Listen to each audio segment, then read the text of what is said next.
Assalamualaikum warahmatullahi wabarakatuh.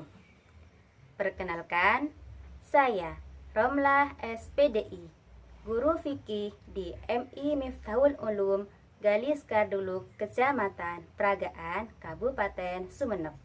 Sekaligus saya sebagai mahasiswa PPG dalam jabatan tahun 2022 Angkatan 3 di LPTK IAIN Kediri.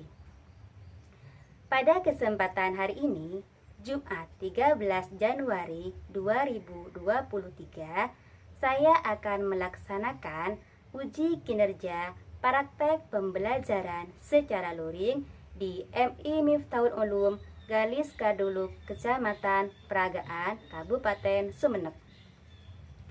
Praktek pembelajaran ini saya laksanakan pada kelas 3 dengan materi pokok mudahnya sholat bagi orang sakit. Berikut video uji kinerja saya. Selamat menyaksikan. Assalamualaikum warahmatullahi wabarakatuh. Waalaikumsalam warahmatullahi wabarakatuh. Ketua kelas, Pak Detin, silakan pimpin temannya baca doa.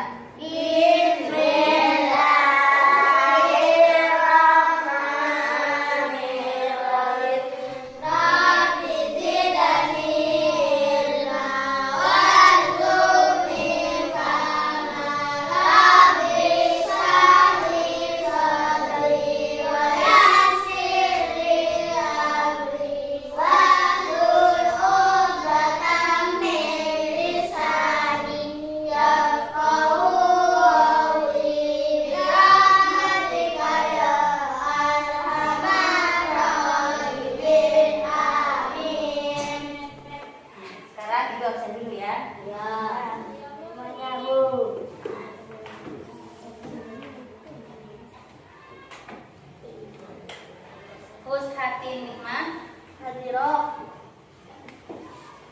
Romekotun Nabila izin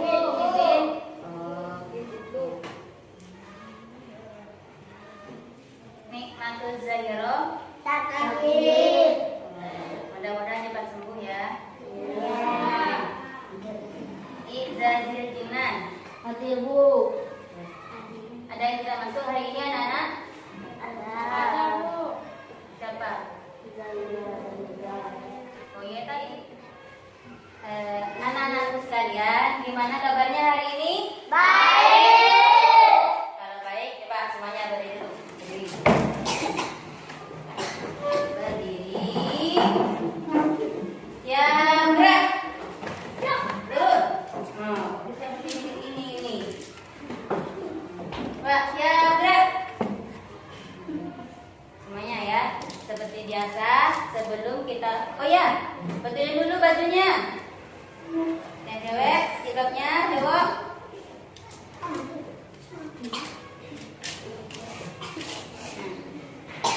Yuk, seperti biasa, sebelum kita memulai pelajaran, terlebih dahulu kita menyanyikan lagu nasional. Nah, dalam kali ini sama seperti kemarin ya, kita akan menyanyikan lagu nasional Bagimu Negeri. Yuk, hitung ya, 1, 2, 3. Bagi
Kalau kemarin kita belajar mengenai sholat jamak dan qashar, maka kali ini kita akan belajar mengenai mudahnya sholat bagi orang sakit. Nah, tujuan dari pembelajaran kita kali ini adalah yang pertama, agar kalian itu bisa meyakini hikmah yang terkandung dalam ketentuan sholat bagi orang sakit. Kemudian yang kedua, agar kalian itu bisa menyetujui hikmah yang terkandung dalam ketentuan sholat bagi orang sakit. Nah, yang ketiga, tujuannya agar kalian itu bisa mampu membiasakan perilaku istiqomah dalam ibadah sebagai implementasi dari pemahaman terhadap ketentuan sholat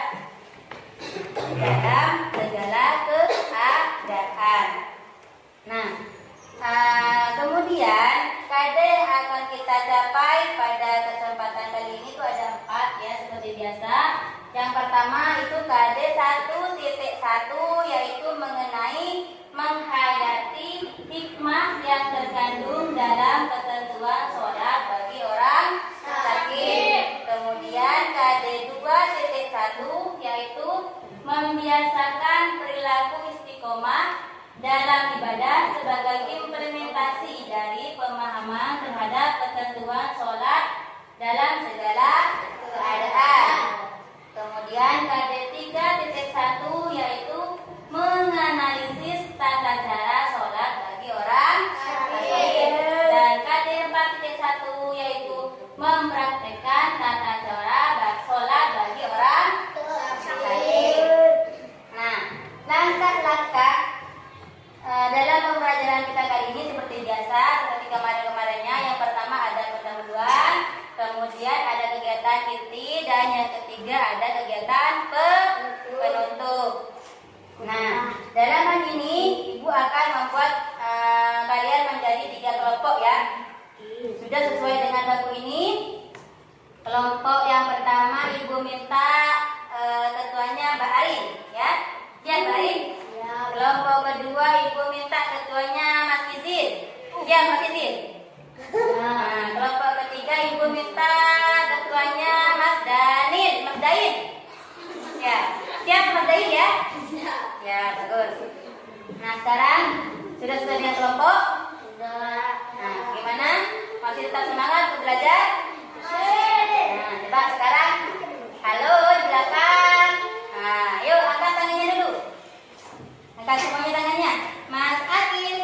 Nah, yuk angkat. Coba dengarkan Ibu. Tembok rukun Islam. Rukun Islam ada 5. 1. Salat. 2. Salat. 3. Zakat. 4. Puasa. 5. Haji.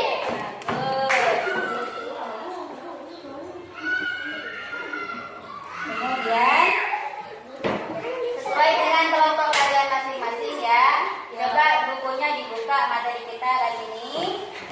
Pelajari itu, rembuk dengan teman-temannya. Nanti kalian akan dapat tugas mengisi ya. Coba.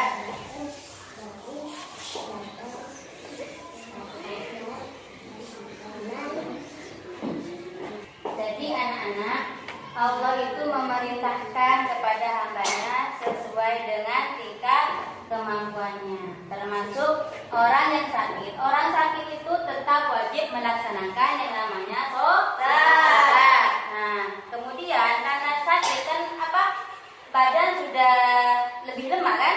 Nah, bagaimana cara sholatnya? Nah, itu Allah memberikan keringanan. Nah, bagaimana keringanannya? Itu sebagaimana Allah memerintahkan kepada hambanya itu sesuai dengan tingkat kemampuannya, termasuk bagaimana tata cara sholat bagi orang yang sakit. Karena orang yang sakit itu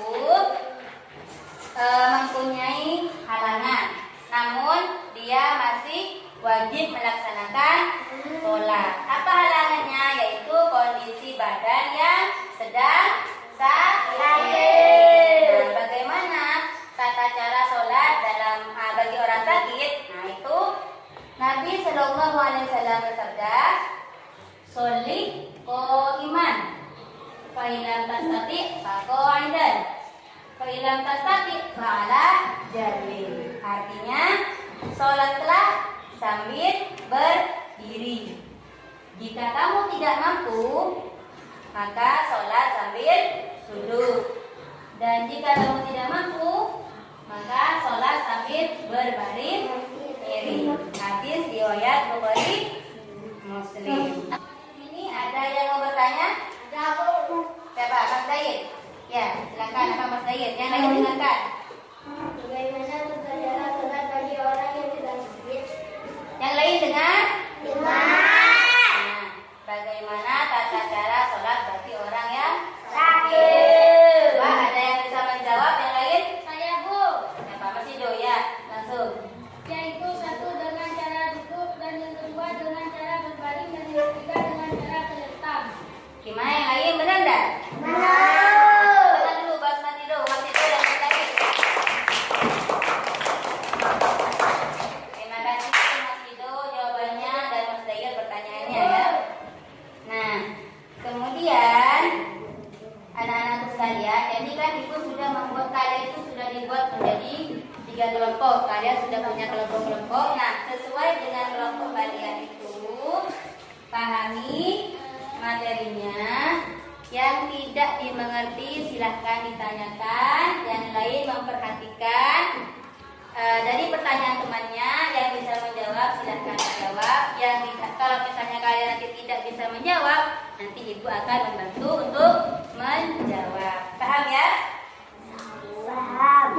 Nah, kemudian sesuai dengan yang dijelaskan oleh Mas Ido tadi, bahwa tata cara sholat bagi orang yang sakit itu ada berapa? Mas Ido, ulang Mas Ido. Ada 3. Ya, 1. Dengan cara duduk, Kemudian dengan cara berbaring, dengan cara terletak. kemudian yang keempat dengan cara isyarah. Nah, sholat dengan cara duduk. Nah, ini posisinya seperti ini. Kaki seperti ini. Ini caranya ya.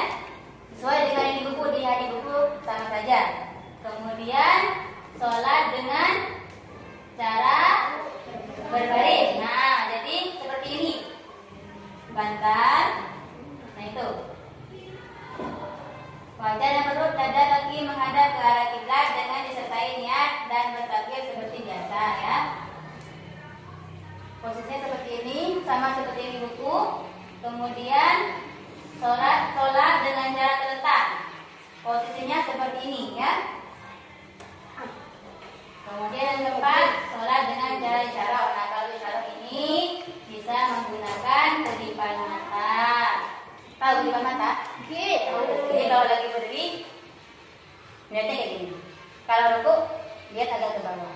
Sujud ke bawah. Nanti bangun sujud agak ke atas. Tapi tidak langsung kayak gini, karena kalau kayak gini tuh isyaratnya lagi berdiri.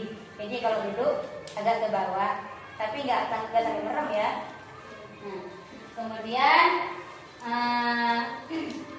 kalau sudah pakai kedipan mata tidak bisa, maka dengan hati. Kalau hati masih bisa, jadi dengan hati yang niat sholat, kemudian dikira-kira pakai hati juga. Halo Mas Revi, kok taruh dulu tangannya. Nah, jadi pakai hati. Kalau hati sudah tidak bisa berbicara, berarti kalau orang sakit hatinya sudah tidak bisa berbicara, berarti orang itu sudah mati. Nah, kalau sudah mati baru tidak wajib melaksanakan sholat. Kalau masih hidup itu masih wajib melaksanakan sholat. Paham anak-anak ya? Paham. Nah, coba semuanya diulang tadi. Bagaimana tata cara sholat bagi orang yang sakit? Yuk, 1, 2, 3. Sholat dengan cara duduk, kalau tidak mampu maka sholat dengan cara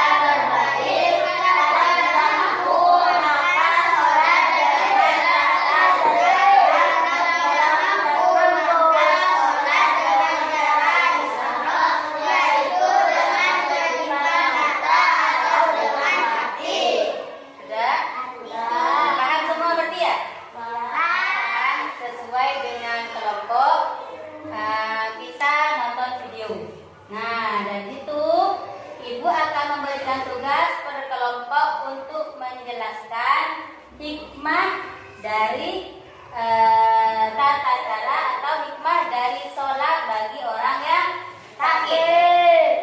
Siap ya? Nah, yuk silakan sekarang kita tonton videonya. Bentar. Assalamualaikum warahmatullahi wabarakatuh. Pada kesempatan kali ini, kita akan membahas mengenai mudahnya sholat bagi orang sakit. Sholat adalah kewajiban yang tidak boleh ditinggalkan bagi umat muslim, karena sholat adalah ibadah yang paling agung dan pertama dipertanggungjawabkan di akhirat. Lalu bagaimana bagi orang sakit dalam menggerakkan sholat? Nah, dalam agama Islam, setiap ibadah dapat dilakukan sesuai kemampuannya, dan Allah tidak memberatkan hambanya dalam melaksanakan perintahnya. Sekarang kita akan membahas mengenai ketentuan sholat bagi orang sakit.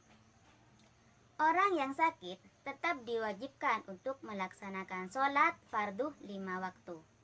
Akan tetapi, Allah Subhanahu wa Ta'ala memberikan keringanan bagi mereka dalam mengerjakan sholat.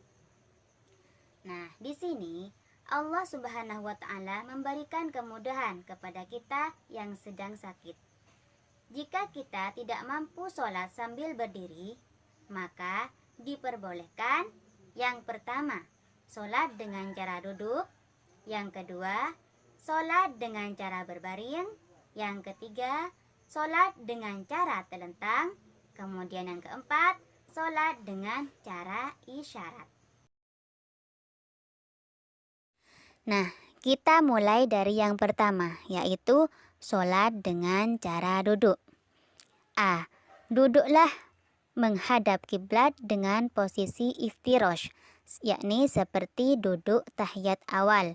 Kemudian berniat sesuai sholat yang akan dikerjakan dan bertakbiratul ihram sambil mengangkat kedua tangan.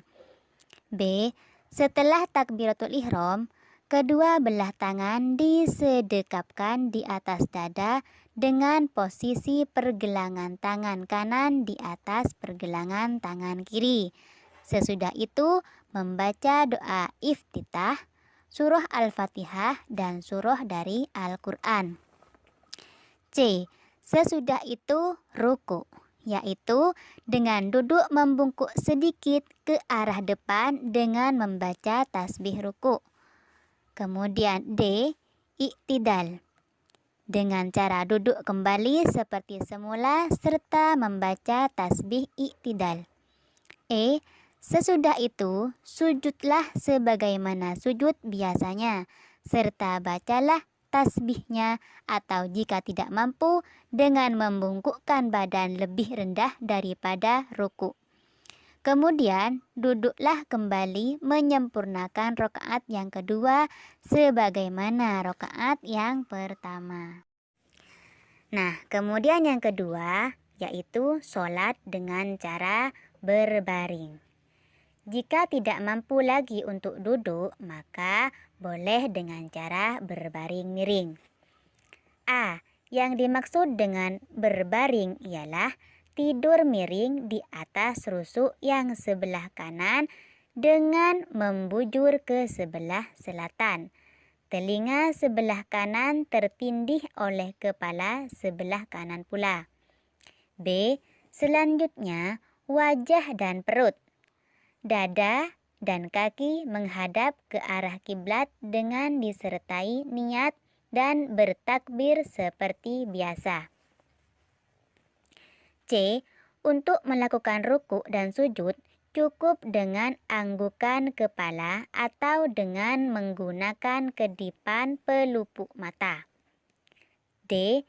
Jika semua tidak dilakukan dengan anggukan kepala dan kedipan mata, maka gunakanlah hati selama kita masih sadar.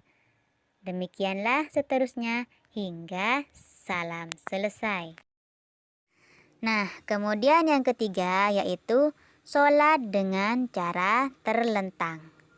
Jika tidak mampu lagi berbaring miring, maka boleh dengan cara terlentang. Caranya adalah A. Posisi badan terlentang dengan posisi kedua kaki diluruskan ke kiblat. B. Kepala diganjal bantal berada di sebelah timur. Agar muka menghadap ke kiblat, usahakan kepala diganjal agak tinggi. Kemudian berniat sholat sesuai dengan niat sholat yang akan dikerjakan. C. Untuk melakukan rukuk dan sujud, cukup dengan isyarat seperti menganggukkan kepala atau kedipan mata. Jika tidak mampu, maka cukup dengan isyarat hati saja selama masih sadar. D. Bacaan sholat dilafalkan seperti biasa. Jika tidak mampu, cukup dilafalkan di dalam hati. Nah, selanjutnya adalah sholat dengan cara isyarat. Jika tidak mampu lagi sholat dengan cara terlentang, maka boleh dengan cara isyarat. Bagaimana caranya sholat dengan isyarat? Yaitu dengan cara mengedipkan mata sebagai tanda pergerakan sholat. Nah, mungkin sampai di sini dulu pembahasan kita mengenai mudahnya sholat bagi orang sakit. Semoga bermanfaat dan wassalamualaikum warahmatullahi wabarakatuh. Sudah? Nah, sesuai dengan kelompok kalian masing-masing, silahkan duduk dengan temannya. Kemudian nanti dijelaskan apa saja hikmah sholat bagi orang sakit. Coba silakan. Nanti ibu minta perwakilan per kelompok ya untuk mempresentasikannya.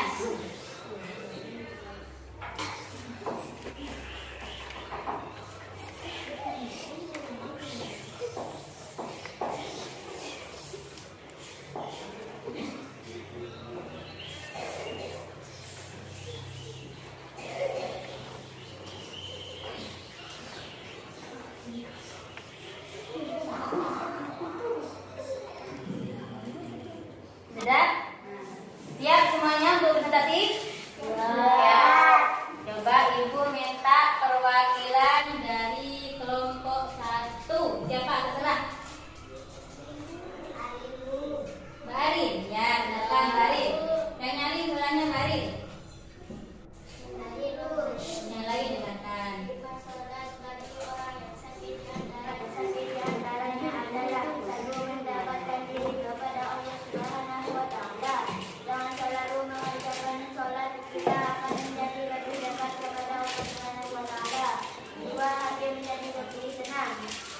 Ketenangan hati akan kita dapatkan dengan beribadah kepada Allah Subhanahu wa taala. 3. Menyadari kemurahan Allah Subhanahu wa taala. Allah Subhanahu wa taala memberikan kemurahan berupa keringanan dalam beribadah kepadanya ketika sedang sakit. 4. Mensyukuri nikmat sehat yang diberikan Allah Subhanahu wa taala. Saat dalam keadaan sakit akan lebih menambah rasa syukur kita terhadap sholat dalam keadaan sakit akan lebih menambah rasa syukur kita terhadap nikmat kesehatan yang diberikan Allah Subhanahu wa taala. 5. Meningkatkan keimanan dan ketakwaan kepada Allah Subhanahu wa taala. Keimanan dan ketakwaan kita kepada Allah Subhanahu wa taala akan bertambah dengan senantiasa beribadah kepadanya dalam setiap keadaan. Sudah? Gimana yang lain? Ada yang tidak sama? Ada yang tidak sama enggak dengan jawaban dari kelompok 1? Enggak. Sama semua? Ya. Nah, jadi anak-anakku sekalian diingat ya, sholat itu tidak boleh ditinggalkan dalam kondisi apapun, termasuk kemarin dalam perjalanan jauh, sholat tetap harus dikerjakan. Sekarang kalau misalnya sudah sakit, sholat tetap harus dikerjakan. Kenapa? Karena itu kewajiban seorang muslim yang bukanlah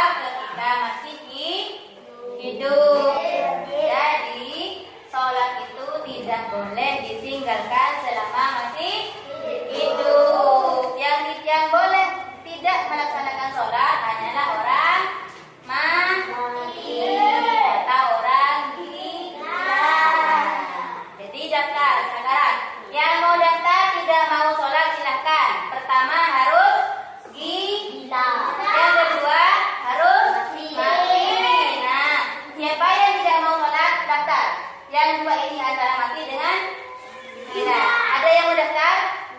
Gila tapi gila asli ya. Kalau gila-gilaan itu masih tetap wajib sholat. Kalau gilanya sudah asli gila, itu tidak wajib sholat. Paham ya anak-anak ya? Jadi sholat itu harus dikerjakan dalam kondisi apapun.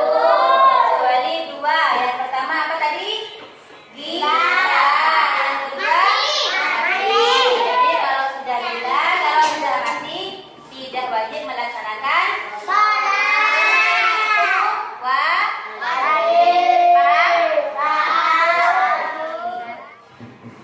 Kesimpulan dari pelajaran kita kali ini yang pertama adalah ibadah sholat tetap harus dilaksanakan dalam setiap keadaan apapun selama akal masih sehat atau sadar. Coba yang kedua apa? Bersama-sama yuk dua. Orang yang saya berkewajiban untuk melaksanakan sholat tabul waktu. Nomor tiga. Kekadaan sholat bagi orang yang sakit yaitu A. Sholat dengan cara duduk, B. Sholat dengan cara berbaring, C. Sholat dengan cara berdoa, D. Sholat dengan cara isyarat. Sudah? Sudah. Semua? Anak-anakku sekalian, biar pemahaman kalian tidak hanya sampai di sini. Kemarin PR kemarin sudah dikumpulkan ke ketua kelas ya. Ada di kantong yang balikin ya? Ya. Nah, di buku itu ada tugas kan? Itu PR kerjakan lagi ya. Yang sekarang kumpulkan ke ketua kelas. Nanti balikin taruh di kantor lagi ya. Ya. Gimana pembelajaran anak-anak kali ini? Menyenangkan nggak? Masih semangat untuk belajar? Untuk minggu depan kita akan membahas mengenai ringannya sholat bagi musafir. Jadi bagaimana seorang musafir itu nanti menjamak ataupun mengqashar sholatnya, kita akan membahasnya minggu depan. Jadi anak-anakku sekalian, mungkin sampai di sini dulu pembelajaran kita kali ini.